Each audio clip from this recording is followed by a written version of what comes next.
ದಾವಣಗೆರೆ ಜಿಲ್ಲೆ ಚನ್ನಗಿರಿ ತಾಲೂಕಿನ ನಾರಶೆಟ್ಟಿಹಳ್ಳಿ ಗ್ರಾಮದಲ್ಲಿ ಸ್ವಾತಂತ್ರ್ಯ ಪೂರ್ವದ 1935ರಲ್ಲಿ ಆರಂಭಗೊಂಡ ಸರ್ಕಾರಿ ಕಿರಿಯ ಪ್ರಾಥಮಿಕ ಶಾಲೆಯನ್ನ ದಾಖಲಾತಿ ಕೊರತೆಯಿಂದ 2017-18ನೇ ಸಾಲಿನಲ್ಲಿ ಮುಚ್ಚಲಾಗಿತ್ತು.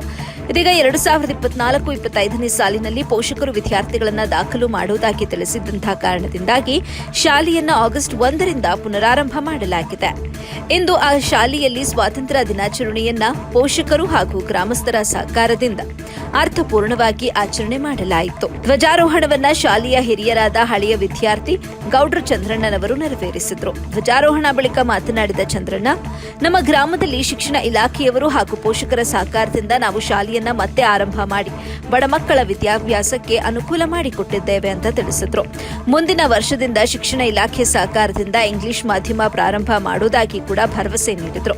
ಬಳಿಕ ಗ್ರಾಮದ ಮುಖಂಡರಾದ ಮಂಜಪ್ಪ, ಗ್ರಾಮ ಪಂಚಾಯಿತಿ ಸದಸ್ಯರಾದ ನಾಗರಾಜು ಮಾತನಾಡಿ, ಶಾಲೆಗೆ ಗ್ರಾಮ ಪಂಚಾಯಿತಿಯಿಂದ ಎಲ್ಲಾ ರೀತಿಯ ನೆರವು ನೀಡಲಾಗುವುದು ಅಂತ ತಿಳಿಸಿದ್ರು.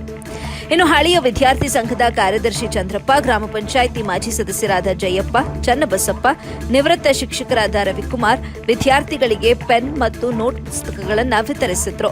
ಕಾರ್ಯಕ್ರಮದಲ್ಲಿ ಶಾಲೆಯ ಶಿಕ್ಷಕರಾದ ಗಣೇಶ್ ನಾಯಕ್, ಶಾಲೆಯ ಅತಿಥಿ ಶಿಕ್ಷಕರಾದ ಸುಧಾ, ಕಾಂತೇಶ್, ಪ್ರಭು, ಚಂದ್ರಕಾಂತ್ ಹಾಗೂ ವಿದ್ಯಾರ್ಥಿಗಳು, ಗ್ರಾಮಸ್ಥರು, ಪೋಷಕರು ಭಾಗವಹಿಸಿ ಸಿಹಿ ಹಂಚಿ ಕಾರ್ಯಕ್ರಮವನ್ನು ಯಶಸ್ವಿಗೊಳಿಸಿದ್ರು. ವರದಿ ನಲ್ಲೂರು ಮಹಮ್ಮದ್ ಆಸಿಫ್, ಎಬಿ ನ್ಯೂಸ್, ಚನ್ನಗಿರಿ.